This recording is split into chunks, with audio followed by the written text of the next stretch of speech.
Hi, this is Joe from Vanta. In today's digital world, compliance regulations are changing constantly, and earning customer trust has never mattered more. Vanta helps companies get compliant fast and stay secure with the most advanced AI, automation, and continuous monitoring out there.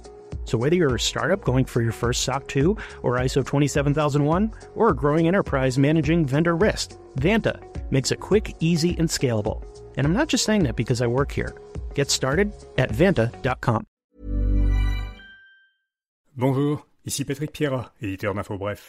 Voici l'essentiel des nouvelles en ce mercredi 20 août. La grève est terminée, mais les vols d'Air Canada resteront perturbés jusqu'à la semaine prochaine.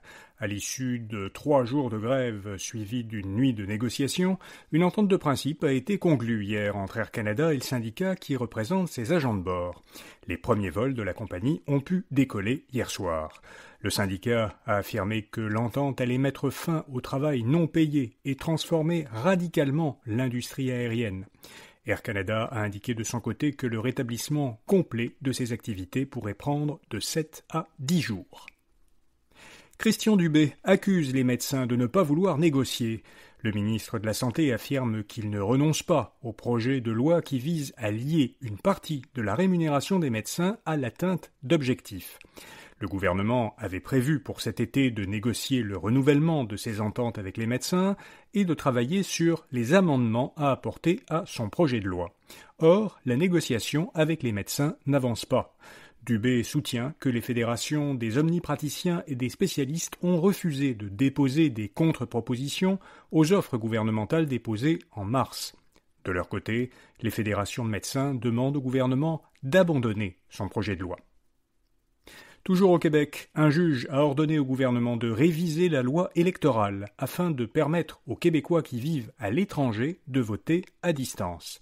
Actuellement, il est impossible de voter par correspondance lorsqu'on vit hors du Québec depuis plus de 2 ans. Elisabeth May a annoncé qu'elle ne dirigera plus le Parti vert lors des prochaines élections fédérales. Elle compte cependant rester députée et dit qu'elle remplira son rôle de chef jusqu'à l'élection de son successeur. Elisabeth May est actuellement la seule élue du Parti vert à la Chambre des communes. L'inflation a reculé le mois dernier au Canada, mais pas au Québec. Le taux annuel d'inflation au Canada est passé de 1,9% en juin à 1,7% en juillet. Statistique Canada note que la baisse des prix de l'essence est ce qui a le plus contribué au ralentissement de l'inflation. En revanche, la hausse des prix des loyers et celle des aliments s'est accélérée. Le Québec est la province qui connaît le taux annuel d'inflation le plus élevé. Il est passé de 2,2% en juin à 2,3% en juillet. Plus de 400 produits qui contiennent ou qui sont contenus dans de l'acier ou de l'aluminium sont désormais soumis au tarif douanier de 50% imposé par le gouvernement américain. L'ajout de ces nombreux produits a surpris des importateurs et fabricants de ces produits. Intel devra donner des actions au gouvernement américain en échange des subventions que la société recevra en vertu d'une loi qui a été adoptée sous le gouvernement de Joe Biden. Le fabricant américain de puces électroniques doit par ailleurs recevoir un investissement de 2 milliards de dollars américains du groupe japonais SoftBank. Le gouvernement fédéral veut que le champion canadien de l'IA l'aide à exploiter cette technologie. La société torontoise Cohere a signé un protocole d'entente avec Evan Solomon, ministre de l'Intelligence artificielle, et Joel Lightbound, ministre de la Transformation du gouvernement, des Travaux publics et de l'Approvisionnement. Cohere, qui crée ses propres grands modèles de langage, se spécialise dans la fourniture de services numériques d'IA aux organisations. Dans un communiqué, le gouvernement fédéral explique qu'il veut à la fois mettre à profit l'intelligence artificielle dans les services publics et démontrer le leadership du Canada en matière d'IA. Apple a lancé au Canada son programme de réparation à la maison. Il est désormais possible d'obtenir des pièces de rechange, des outils et des manuels pour réparer soi-même 65 appareils d'Apple. Et puis la ville de Québec renouvelle son partenariat avec Google pour réduire la congestion routière.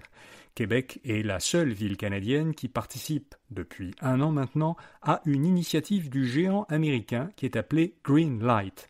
Cette initiative exploite des données de l'application Google Maps. Elle vise à optimiser, grâce à l'intelligence artificielle, les cycles de feux de circulation pour améliorer la fluidité du trafic, réduire les embouteillages et les émissions de véhicules.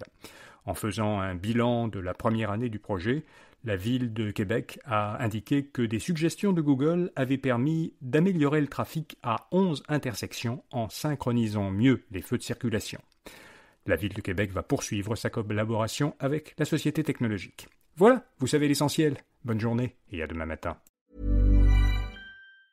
Hey, it's Maya and Sim from the Girls That Invest podcast. If you are an IT or security pro, you know managing devices, identities, and applications can feel overwhelming and honestly risky. That's where Trellica by 1Password comes in. It helps conquer SaaS sprawl and shadow IT by discovering every app your team uses, managed or not. With pre-built app profiles, you can assess risk, manage access, and even optimize your software spend. Plus, it simplifies onboarding, offboarding, and compliance, all while cutting costs by eliminating unused licenses. Take the first step to better security for your team. Learn more at onepassword.com/special offer.